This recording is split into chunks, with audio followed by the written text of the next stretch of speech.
இறை இதில் இன்ஃபீரியரும் கிடையாது, சுப்ரீரியரும் கிடையாது. அது ஒன்றே ஒன்று தான் இருக்குது அந்த நிலை. அது என்ன சொல்கிறாங்கன்னா, ரிக் எஜுர் சாம அதர்வண வேதங்கள் அபரா ஞானத்தையே தருவது. இக வாழ்க்கையினுடைய வெற்றிக்கு தான் இந்த 4 வேதங்களும் உதவும்.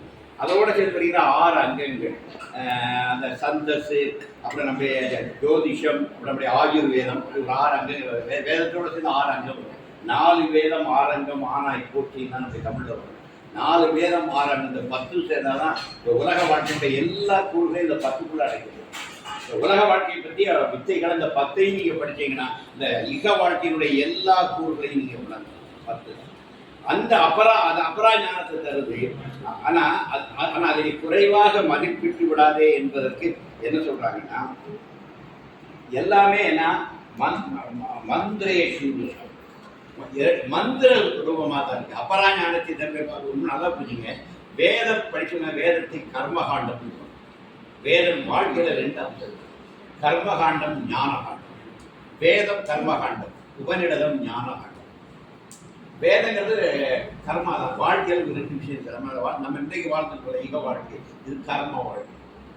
நம்ம கொண்டு வந்த கர்மங்கள், புதிதாக இங்கே சேர்த்துக்கிற கர்மங்கள், இதுதான் கர்ம வாழ்க்கை. ஆனால் இந்த கர்ம வாழ்க்கை நிறைவடையாது. இந்த எண்டில் ஒரு ரெஸ்ட்லெஸ்னஸ், சம்திங் இஸ் மிஸ்ஸிங் அப்படிங்கிற ஒரு இம்பேலன்ஸை எல்லா மனிதர்களும் உணர்வார். இன்க்ளூடிங் அம்பானி, அதானி, ரஜினிகாந்த். பேர், புகழ், காசு, பணம் சேர்ந்து முடிஞ்ச பிறகு அதில் ஒரு நிறைவின்மை கிடைக்கும். இதல்ல வாழ்க்கை. சம்திங் இஸ் மிஸ்ஸிங்கிறது தெரியும். அதனால பெரிய செல்வந்தர்கள்லாம் ஞானத்தை தேடி கிடப்பாங்க. ஏன்னா செல்வம்லாம் சேர்த்து முடிஞ்சு நேம், ஃபேம் எல்லாம் வந்த பிறகு அதுக்கப்புறமா வாழ்க்கை ஒரு நெருடலா, ஒரு கேள்விக்குரியா, ஒரு வேக்கமதை வச்சு அவன் கண்டிப்பாக அதுலேருந்து அடுத்த நோக்கி நகருவாங்க. அப்புறம் அதிகாரம், நீ அதிகாரத்துடைய உச்சத்துக்கு போனாலும் ஒரு இடத்துல அதிகாரம் கேள்விக்குரியாரும். நமக்கு தெரிய இந்திரா காந்தி எமர்ஜென்சியில் சர்வ அதிகாரத்தை கையில் வச்சுருந்தாங்க. படுத்தா தூக்கம் வரல. ஜேகேட்ட போய் பேசுறாங்க, நீ முதல்ல எமர்ஜென்சி லிஃப்ட் பண்ணி நீ நிம்மதியாக தூங்கலாம். அதிக அதிகாரம் மனிதனுக்கு ஆபத்து. ஜெயகிருஷ்ணன் ஜேகே சொல்ற கேட்டால் இந்திரா காந்தி எமர்ஜென்சி லிஃப்ட் பண்ணுறாரு. யோகிக்கு சம்மந்தம் உண்டு. யோகி தன்னுடைய விசிறியில் ஒரு டேட் எழுதி வச்சிருப்பாரு. அதை அப்பப்போ எடுத்து பார்த்துட்டு அந்த டேட்டுக்கு 2 நாளைக்கு முன்னாடி எல்லாரும் உட்காந்துட்டு இருப்பாங்க. கரெக்டாக அந்த டேட்டில் எமர்ஜென்சி வாஸ் லிஃப்ட். அடுத்தால வர தேர்தலில் இந்திரா காந்தி படுதோல்வி அடையாது. அப்போ எல்லாரும் அப்பப்போ யோசிச்சுட்டே இருக்கு. அதில் 2.5 வருஷத்தில் ஜனதா ஆட்சி வருது. 2 வருஷத்தில் அந்த ஆட்சி இருக்கிற போயிருது. மீண்டும் இந்திரா காந்தி கால் இந்தியா சேவ், அப்போ ஒரு ஞாபகம் எனக்கு, கால் இந்திரா சேவ் இந்தியா ஒரு கால். மீண்டும் இந்திரா காந்தி 2 வருஷத்தில் ஆட்சி போடுவாங்க. ஏன்னா இந்திரா காந்திங்கிற அரசியல்வாதிக்குள்ள ஒரு ஆத்ம தேடல் இல்லை. இந்திரா காந்தியுடைய டெல்லி போனால் இந்திரா காந்தி வீட்டை போய்ப்பாங்க. அந்த அம்மாவுடைய கடைசியாக அவங்க குண்டடிப்படி விழுந்த போது சாரி அங்கே வச்சுருப்பாங்க. அந்த அம்மாவுடைய ஹேண்ட்பேக் அங்கே இருக்கும். அந்த அம்மா கழுத்தில் போட்ட ருத்ராட்சி அங்கே இருக்கும். அதெல்லாம் காட்டி அம்மா இந்திரா காந்தி இருந்தால் நம்ம பெண்கள்லாம் இங்கே பார்த்தாங்க. இந்திராவுடைய செப்பல் அங்கே இருக்கு. ஆனால் நம்ம பெண்கள்லாம் இந்திரா காந்தி இந்த செப்பல் தான் போட்டுட்டு இருந்தாரா, இந்த பையன் தான் வச்சுருந்தாரா, இது சாரி இதுதான். அவ்வளவு நம்ம இன்னைக்கு நீங்கள் உங்களை விட தரம் குறைந்த செருப்பு, உங்களை விட தரம் குறைந்த லெதர் பேக், உங்களோட மிக சாதாரணமான ஒரு ருத்ராட்டம், இதுதான் கடைசியாக இந்திரா காந்தி இறக்கும்போது அணிந்திருக்க உடனே இதான் அந்த நினைவு வச்சு. அப்போ எவ்வளவு பெரிய செல்வந்த குடும்பத்தில் பிறந்த அம்மா கடைசியில் அதிகாரத்திலையும் உச்சத்தில் போய் எல்லாத்துலேயும் எல்லா உச்சங்களையும் தொட்டுட்டு கடைசியில் வாழ்க்கையில் ஒன்றுமில்லை சொல்லி வாழ்க்கையை கொடுக்குறாங்க. அவங்க பெரிய நாட்டை உண்டு. அவங்க யோகிராம் மாதிரி மீட் பண்ணியிருக்காங்க. ரமணாசிரமம் வரும்போது யோகியை இந்திரா காந்தி அம்மா மீட் பண்ணியிருக்காங்க. அதெல்லாம் சரி, இவங்கெல்லாம் வேற உலகம் சார். இந்திரா காந்தியெல்லாம் இந்த அதிகாரம் எல்லாம் வளர்ந்து கடைசியில் ஒரு ஆன்மீக தேடல் அவங்க நகர்றாங்க. அவங்களுக்கு தூக்கம் வரல, ஞானிகளுக்கே சந்திக்கிறாங்க. அப்போ சொல்கிறாங்க, உனக்கு எல்லையற்ற அதிகாரம் கையில் இருக்க, எல்லாத்தையும் தூர போடு, நீ நிம்மதியாக தூங்கலாம். யோகிக்கு இதில் கொஞ்சம் ஒர்க் உண்டு. அந்த எமர்ஜென்சி லிஃப்டிங் டேட்டை தன்னுடைய இதில் குறிச்சி ஏற்றி வச்சுருந்தாங்க. அன்றைக்கு அனுப்பி நியூஸ் கேட்பாங்க. அப்போல்லாம் நியூஸ் தான், ரேடியோ நியூஸ் கேட்டுதானே எமர்ஜென்சி வாஸ் லிஃப்டோட சாமி அப்பா அவருக்கு ஃப்ரீ ஆகி கடை வச்சாங்க. அப்போ இந்த ட்ராமாக்களுக்குள்ளேலாம் ஞானிகள் வேலை செய்கிறாங்க. ஒன்று வேணா ஒரு முறை யோகிட்டு ஒரு அன்பர் கேட்கிறார், சுவாமி நான் அரசியலில் குதிச்சுட்டுமா அப்படிங்கிற எதுக்குன்னு கேட்டார். எனக்கு கர்நாடகாவில் குண்டப்பா, அப்போ குண்டப்பா குண்டுரப்பா குண்டுராவ் இருக்கிற ஃப்ரெண்டு அவர் என்னை அரசியலுக்கு கூடாது சாமி, நான் அரசியல் இறங்கிட்டா இதை வேண்டாம்ப்பா, நம்ம பிஸ்னஸை பார்க்கணும். இந்த பிச்சைக்காரருக்கு நிறைய ஃப்ரெண்ட்ஸ் பாலிடிக்ஸில் இருக்காங்க. வித்தியர்கள் பகர் and too is father's work. ராஜ ரிஷிகளாக இருந்தாங்க. நம்ம ஆனா அரசியல நானும் தலையிடுறேன். ஆனா நான் ராஜ ரிஷி, நீ எல்லாம் வேண்டாம். I have a few friends in the politics. With their help, Bhagavan and do his father's work. அவர் யோகி தலைவர் ராஜ ரிஷியாவும் காட்டுறேன். நல்லபடியா நம்ம நல்லபடியா இந்த நாட்டை ஆள்வது இந்த மனிதர்கள் அல்ல, இறைவன் ஆள்கிறார். ஆண்டவன் தான் ஆகிட்டே. மனிதர்கள் 5 ஆண்டுகளில் போறவங்க. நிரந்தரமாக இந்த நாட்டை ஆண்டு கொண்டிருப்பது யாரும் கேட்டால் இறைவன். இந்த பிரபஞ்சத்தை ஆண்டு கொண்டிருப்பது இறை ஆற்றல். அதுதான் விஷயம். அதை நோக்கி நாம நகரணும். இப்போ இது இடையில வரதெல்லாம் 5 இயர்ஸ் தான். அது 5 இயர்ஸ்ல எப்படி வேணாலும் மாறலாம். எதிர்பாராத ஆட்டங்களாக வரலாம், எதிர்பாராத மாற்றங்களாக வரலாம், மாற்றங்கள் ஏமாற்றங்களாகவும் வரலாம், மாற்றங்களாகவும் வரலாம். அது காலம்தான் அதுக்கு பதில் சொல்லும். ஆனால் என்ன கேட்டாச்சுன்னா, நிரந்தரமாக இந்த உலகை ஆண்டு கொண்டிருப்பது, இந்த பிரபஞ்சத்தை ஆண்டு கொண்டிருப்பது இறை ஆற்றல் தான். புரிஞ்சுக்கிட்டா சரி. இது அதெல்லாம் தான் நகர்த்தி கொடுக்குது. அப்போ இக வாழ்க்கையில் இதெல்லாம் எனக்கு தெரியணும் சொல்லிட்டு, தபசா சீயதே பிரம்மா ததோ அன்னம் அபிஜாயதே அன்னாத் பிராணோ மனச சத்தியம் லோகா கர்மாஷு. எப்படி இந்த லோகம் நடக்குது? கீதையில நிறைய வருது. தபசா சீயதே, பிரம்மனுடைய தவத்தால் அன்னம் உற்பத்தியாகும். அன்னம் உற்பத்தியிலிருந்து பிராணம் வருது, பிராணனிலிருந்து மனம் வருது, மனதிலிருந்து உலகாயுதமான செயல்பாடுகள்லாம் வருகின்றன. அதிலிருந்து இந்த வாழ்க்கையை பிறக்கிறது. இங்கே ஒரு தவத்தில் இருந்தால் வருது வாழ்க்கை, தவத்தில் இருந்தால் இந்த உலக சிருஷ்டியே வருது. இந்த தவத்தில் இருந்து அன்னம், அன்னத்தில் இருந்து உலகம், உலகத்தினுடைய நடவடிக்கைகள் எல்லாம் பேசிக்கலாக எங்கே இருக்குன்னா, தபோ ஞானிகளுடைய தவத்தால் அந்த உலகமே சிருஷ்டிக்கப்பட்டு இயக்கப்பட்டு. அப்போ இந்த உலகத்தினுடைய சூட்சுமம் முடிச்சு எங்கே இருக்குன்னு கேட்டாச்சுன்னா, தவ ஞானிகள் பேர் தான். அவங்க தான் ஹோல் டிராமாவை கிரியேட் பண்ணுறாங்க. நீங்கள் வெளியே இருக்கிற மனிதர்களை பார்க்குறீங்க, நம்மளையெல்லாம் படைத்து இயக்குகிற ஒரு சூட்சும புள்ளி நம்ம கூட இருக்கு. அது தபோ ஞானிகள், அவங்களுடைய தவம். அந்த தவம் தான் அந்த உலகத்தை நடக்குது. அதை அழகாக சொல்லுது. ஏ சர்வஜ சர்வவித்திய ஞானமயம் தவிர, எவர் அனைத்தையும் சாமானியமாக அறிகிறாரோ, விசேஷமாக அறிகிறாரோ, எவருக்கு ஞானமய அறிய தவமாகிறதோ, தஸ்மாதே தத் பிரம்ம நாமரூப அன்னம் ஜாயதே. அங்கே இருந்தால் நாமம், ரூபம், அன்னம் எல்லாம் உற்பத்தி ஆகுது அப்படின்னு சொல்றாரு. அதனால எவர் அனைத்தையும், அதாவது 2 வகை இருக்காரு. ஒன்று மேக்ரோ அண்ட் மைக்ரோ. ஒன்று மேக்ரோவா ஒன்றை பார்க்கறது, மைக்ரோவா ஒன்றை பார்க்கறது. ஒன்று பொதுவாக தெரியணும், விசேஷமாகவும் தெரியணும். பொதுவாக தெரிகிறது மேக்ரோ ஸ்டடி, மைக்ரோ ஸ்டடி விசேஷமாக தெரியும். இந்த சிருஷ்டியினுடைய பொதுவான உண்மைகளை அறிவது, அப்புறம் இதனுடைய நுணுக்கமான விஷயங்களை தெரியும். யாருக்கு தெரிகிறதோ அவன் அந்த தவத்தால், அந்த ஞானத்தால் இந்த உலகை சிருஷ்டிக்கிறான். எனவே நீங்கள் தவத்தினால் இந்த உலகத்தை உணரலாம். நீங்கள் தவத்தினால் தான் அந்த ஞானம் பெற முடியும். அந்த ஞானத்தால் தான் அந்த உலகத்தை புரிஞ்சுக்கலாம், இந்த உலக இயக்கங்களை புரிஞ்சுக்கலாங்கிறது அந்த முதல் காட்ட முடியும். 2வது காண்டம் என்ன சொல்லுது கேட்டாச்சுன்னா, ததே தத் சத்தியம் மந்திரேஷ். இந்த யஜ்ஞாதி கர்மங்கள், அடுத்த செகண்ட் காண்டம் முழுக்க இந்த யாக யஜ்ஞாதிகளுடைய முக்கியத்துவம், அபராஞானத்தினுடைய பெருமைகளை சொல்லுது. அபராஞானத்தை அது உயர்வாக்குது, அதை குறைச்சி மதிப்பிடாத. இந்த பரஞானத்தை தந்த ஞானிகள் தான் அபராஞானத்தை உருவாக்கியிருக்காங்க. இதுவும் மந்திர ரூபம், இதுவும் மந்திர ரூபம்.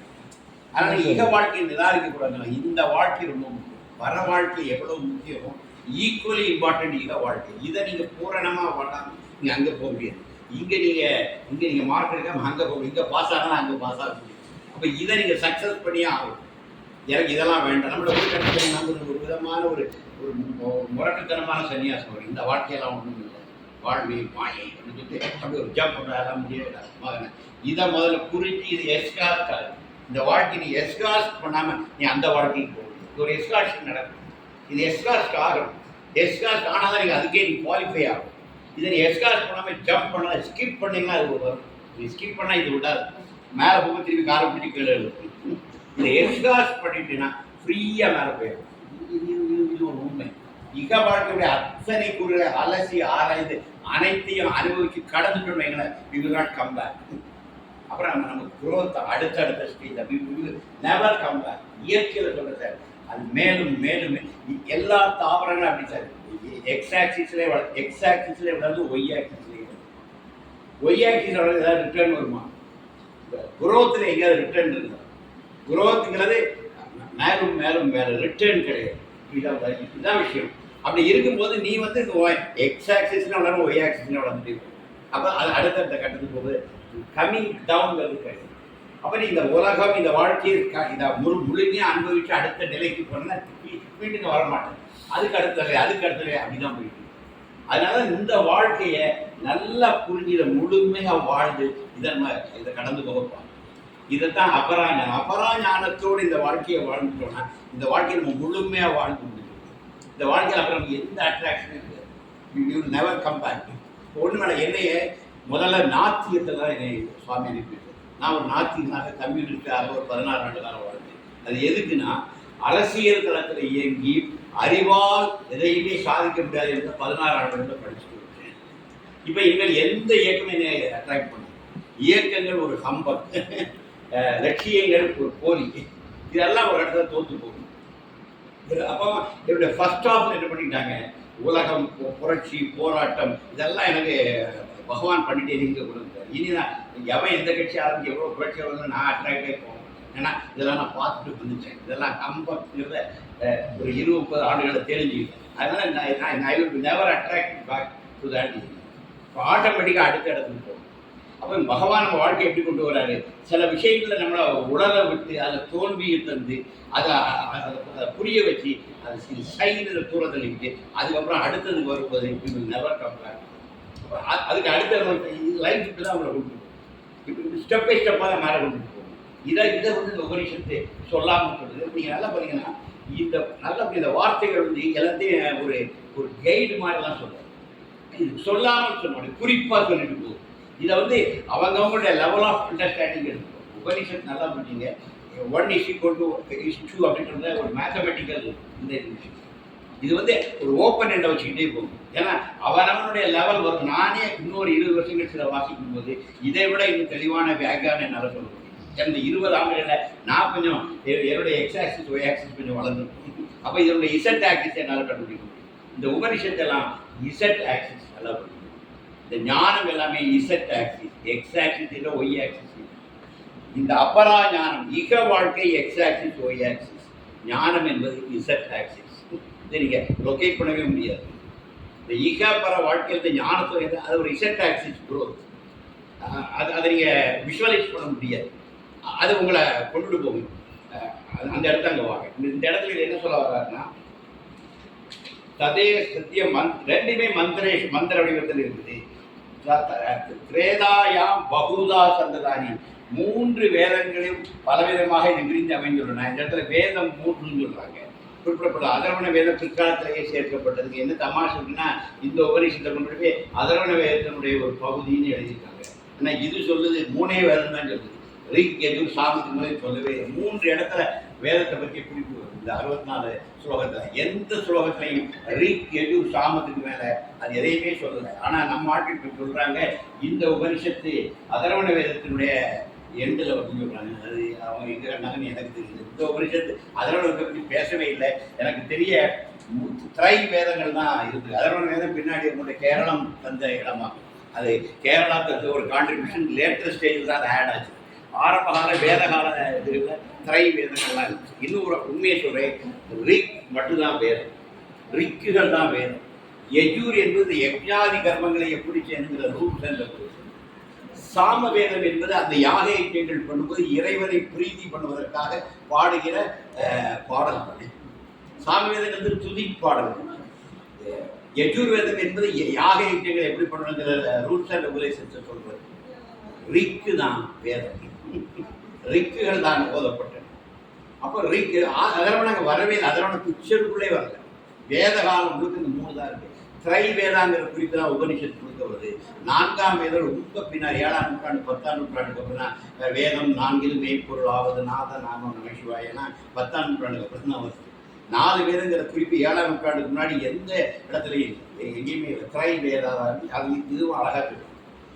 அடுத்தது அக்னிஹோத்திரக்காக எக்ஸாம்பிளுக்கு அக்னிஹோத்திரத்துக்கு எனக்கு தெரிய பகவான் யோகிராஜ் சுபார் என் அக்னிஹோத்திரத்தை என்ற ஸ்லாகித்து சொன்னார். அடியன் கர்நாடகா டூர் போகிறேன்னு சொல்லும்போது ஐ ஆம் கோயிங் டு கோக்கன். இல்லை கோக்கன், தி பகர் has gone to Konkan. There is one Brahmin house is there. All the 365 days they do homa. The பகர் has gone to their house. நான் கர்நாடகா டூர் போகும்போது யோகி என்னை கூட்டு வச்சு உட்கார வச்சு பேசுகிறேன். இந்த பிச்சைக்காரன் கோக்கர்ணம் போயிருக்கிறான். அங்கே ஒரு பிராமின் ஹவுஸ் இருக்கு. 365 நாட்களும் அங்கு அக்னிஹோத்திரம் பண்ணுவாங்க அப்படின்னு சுவாமி சொல்லி கொடுத்தாரு. இந்த பிச்சைக்காரன் அங்கே போயிருக்கேன்னு. நான் கோக்கர்ணம் ஒன்று எனக்கு கோக்கர்ணத்தில் கால் நிலை கொள்ளது. அந்த பிராமின் வீட்டை கண்டுபிடிக்கணும்.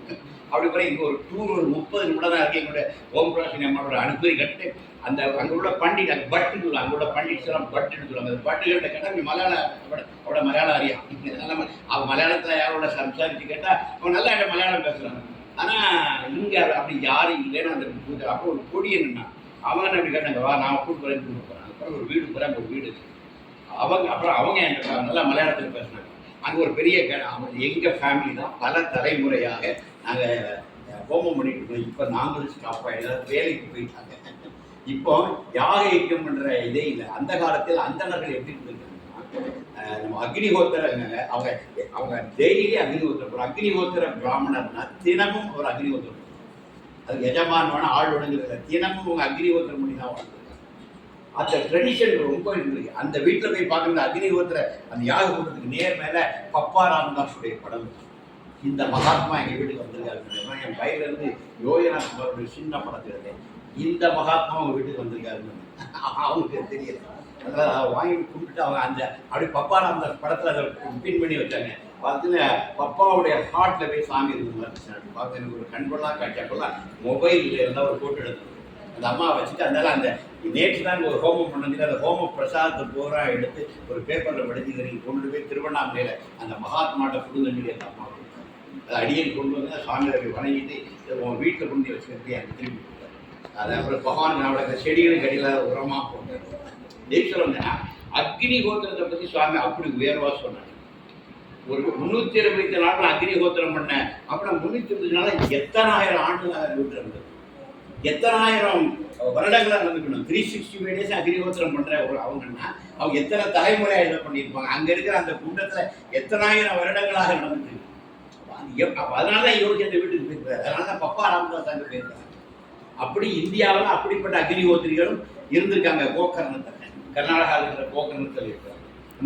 நம்ம போக வேண்டிய முக்கியமான தளத்தில் கோகர்ணம் ஒன்று மறந்துருக்காரு. அதனால பின்னாடி போகிற கோகர்ணம் அது ஒரு பெரிய ஹிஸ்டாரிக்கல் பிளேஸ். இவங்க கேரளா உருவானதே கோகர்ணத்தில் இருந்தான். பரசுராமன் கோகர்ணத்தில் நின்றுட்டு வீசின அந்த மடு தான் கேரளாங்கிற தேசம் வந்துச்சு. பரசுராம கஷேத்திரம் அந்த கோகர்ண கடற்கரையிலிருந்து வீச அதுக்கப்புறம் தான் கடலிலிருந்து மேலே இழந்த தேசம் தான் கேரளம். கேரளம் பகுதி அந்த வரலாறு நிகழ்ந்த இடம் தான் கோகர்ணம். அதனால் சச்சே ஹோலி பிளேஸ் கோகர்ணம். சுவாமி அங்கே பேசுகிறார். அதுக்கு சுவாமி சிலாகிச்சு சொல்கிறார். பப்பா ராமதாஸ் ஒரு இரவு முழுக்க அந்த கடற்கரையில் உட்காந்து ஸ்ரீராம் ஜெயராம் சொல்கிறார். அதனால் கோகர்ணம் வந்து இந்தியாவில் தென்னிந்தியாவில் ஒரு புனிதமான இடம். நம்ம அங்கே போய் கொஞ்சம் ஒரு நாளே அங்கே தங்கணும். இந்த கடற்கரைக்கு ஒரு நாள் முழுக்க இருக்கணும். பப்பா ராமதாஸ் இருந்த இடம் அங்கே போய் நம்ம இருக்கணும். அதுதான் ஒரு பேர் அனுபவம். அதை நோக்கி நகரணும். ஞானிகள் தேடி போயிருக்காங்க. ஞானிகள் அடையாளம் காட்ட இடங்களுக்கு நாங்கள் போகணும் சார். அங்கே போய் நம்ம கொஞ்சம் டைம் ஸ்பெண்ட் பண்ணணும். அப்புறம் டைமை தொலைச்சிட்டு அங்கே போய் இருக்கணும். உங்கள் டைமை தூக்கி தூரம் போட்டு நீங்கள் அங்கே இருக்கணும். அப்போ தான் நீங்கள் அதில் மெர்ஜா. சுவாமி ஒரு அழகா சொல்லி எங்கே போனாலும் யூ ஸ்டே அட்லீஸ்ட் 3 days சொல்கிறாரு. இப்போ அவர் தான் அந்த ஆக்சுவலி அதை ஃபீல் பண்ணிட்டு இருக்கேன். 3 நாள் நம்ம இல்லைங்கிற ஒரு வேக்கத்தை நீங்கள் எல்லாருமே உணர்ந்து எங்கே போனாலும் இந்த ரிட்டர்ன் டிக்கெட்டை தூக்கி போட்டுட்டு ஒரு 4வது நாள் ரிட்டர்ன் டிக்கெட் வைங்க. 3வது நாள் தயவுசெய்து போடாங்க. 4வது நாள் ரிட்டர்ன் டிக்கெட்டை போட்டு அட்லீஸ்ட் $70 ஒரு விஷயம் இருக்காங்க. ஃபர்ஸ்ட் 24 hours நம்ம ஒரு புதிய இடத்துக்கு போனாலும் நம்முடைய வைப்ரேஷன்ஸ் தான் நம்மகிட்ட டாமினேட். நம்ம இந்த உலகத்தில் திருச்சியிலேருந்து வந்திருக்கோம்.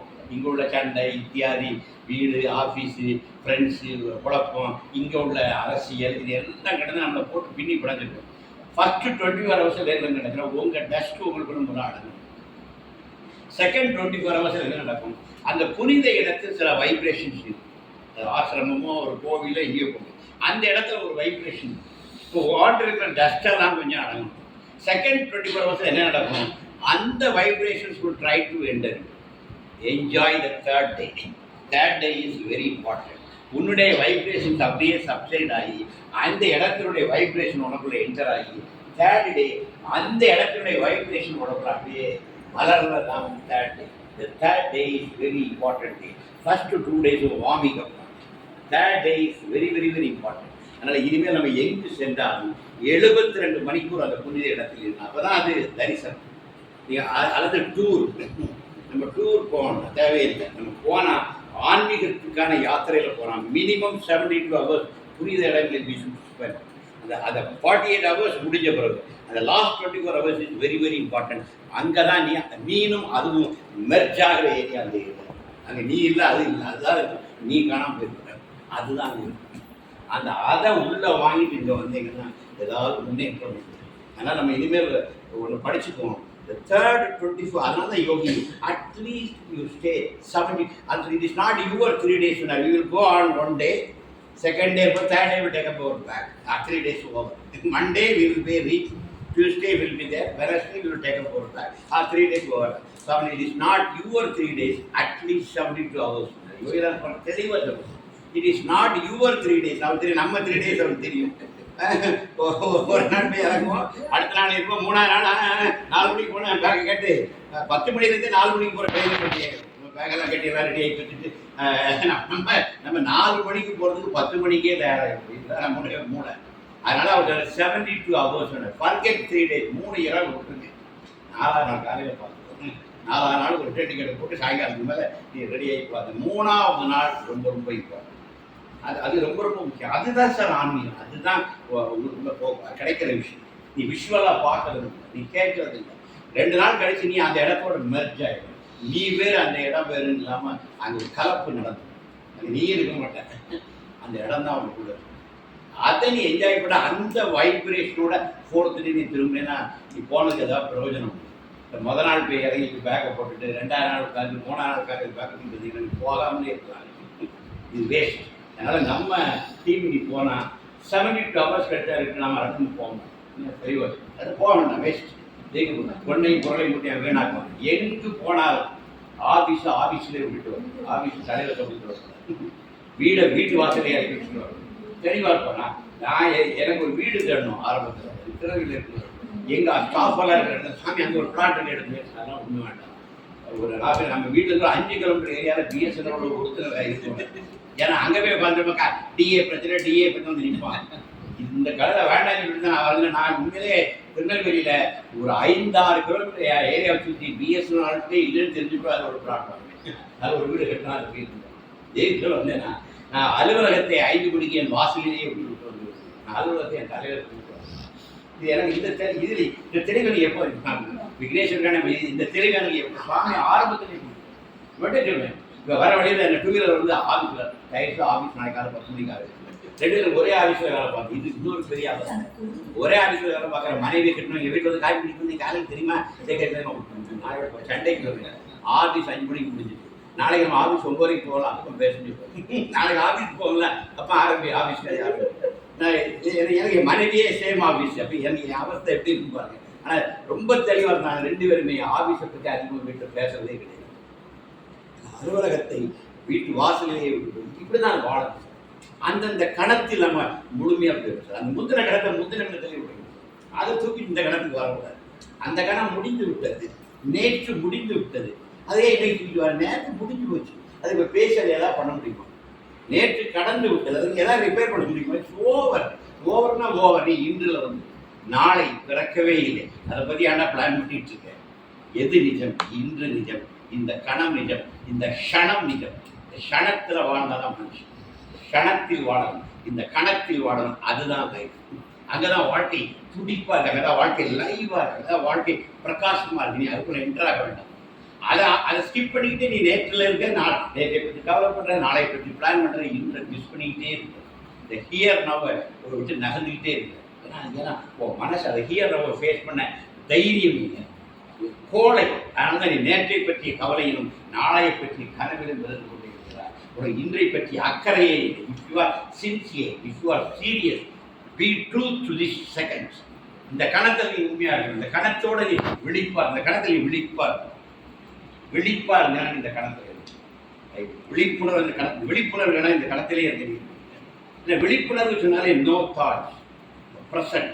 இந்த அதாவது பாரதி சொல்லனா பாரதிக்கு 2-3 புதிய காலத்தில் பெரிதனும் பெரிதுகிறேன் சொல்லுவான். கூர்முகத்து நெல் 2 வார்த்தை பாரதி. ஒன்று வந்து பெரிதனும் பெரிதுகிறேன். லைஃப்பில் தி பிக்கஸ்ட் தான் கேட்கணும் சார். சும்மா சில்லறையெல்லாம் கேட்கக்கூடாது, பெருசாக தான் கேட்கணும்.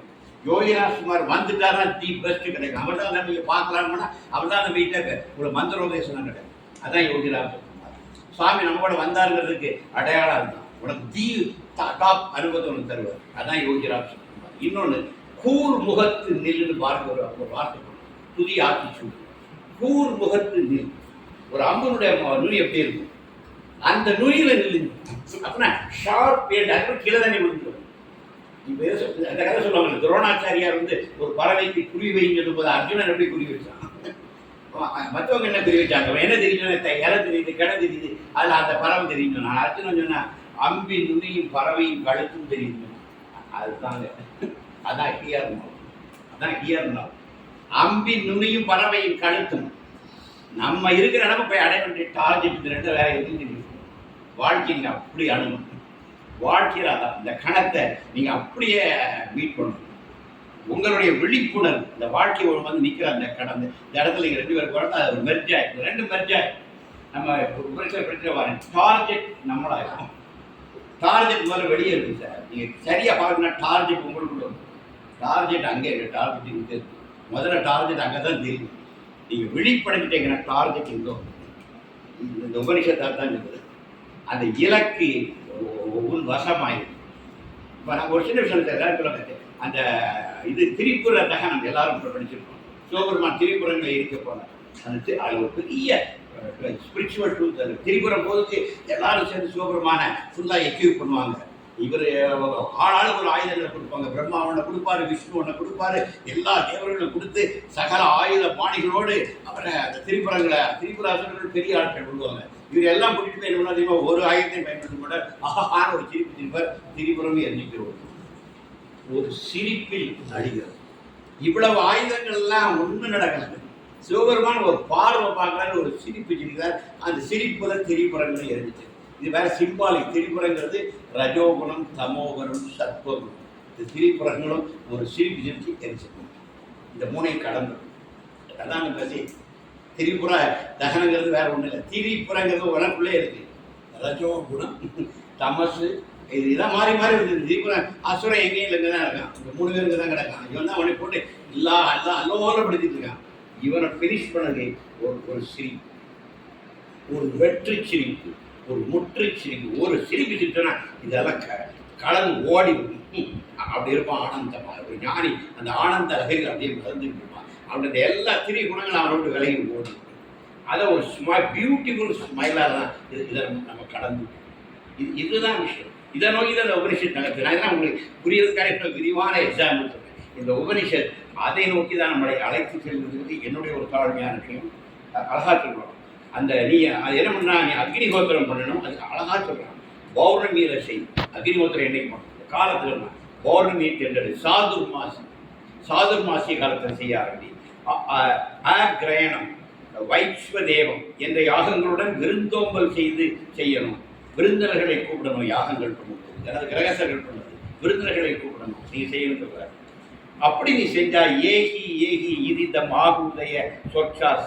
நாளைக்கு இந்த யாகங்கள்லாம் பண்ணி நீ தேவேந்திர நிலையை அடையும் பொழுது, அந்த தேவேந்திர உலகத்தில் இவன் வரும்போது வருக வருக ஏகி இதி அப்படின்னு சொல்லி நீ அந்த அன்னைக்கு யாகத்தில் விட்டு அந்த நெய்யும் அந்த சமித்துகளும் உன்னை அப்படியே அழைத்து கொண்டு போகும். அந்த இந்திரன் நிலைக்கு இந்த தேவே நல்ல இந்திரன்னா புரிஞ்சுடுங்க. தேவன இந்திரனா இந்திரியங்களை வென்றவன். இந்திரன்னா அங்கே ஒரு பெரிய உலகம் இருக்கிற ரம்பை உருச்சுலாம் டான்ஸ் ஆடிட்டு நம்ம போய் நல்லா பார்க்கலான்னு உலகம் மாதிரி போய் பார்க்காதீங்க. அது என்ன கேட்டது, இந்திரியங்களை வென்றவன் இந்திரன். இந்திரியங்களை வென்ற நிலை தான் அந்த நிலை. அந்த நிலைக்கு நம்ம போனதான் இந்திர பதம் அடைந்தது. நம்ம இந்திரன் ஆகுது, தேவேந்திரன் ஆகுதுன்னு தான். தேவர்களுக்கு கண் சேர்க்காது கால் தடையில பாவம். அர்த்தம் என்ன, மனதில் எண்ணங்கள் இல்லைனால் கண் இமைக்காது.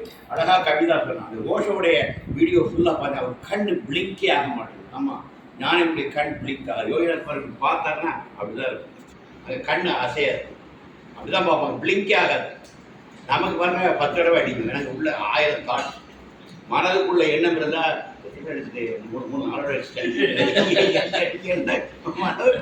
எண்ணங்கள் வரும்போது மனசில் எண்ணம் தான் கண் முடியாது. ஆனால் ஒரு ஞானம் இப்படி பிளாக் அப்படின்னு பார்த்தாங்கன்னா எனக்கு ஒன்றுமே இல்லை.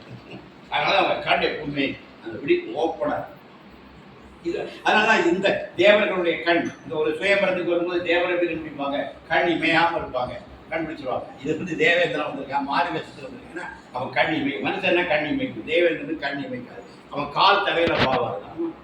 நீங்க அந்த தேவநிலை அடைஞ்சா போக இந்த பூமியில நம்ம மிதக்கதான் செய்வோம். நம்ம ஒரு இடத்துல ரொம்ப லைட் ஆகி மிதக்கதான் ஞானிகள் அந்த பூமியில அப்படிதான் மிதக்கதான் ஒருத்தருமே நடக்கல. நம்ம தான் நடக்கிறோம். நமக்கு உடல்ங்கிற வெயிட் நம்மளை கீழே இருக்கு.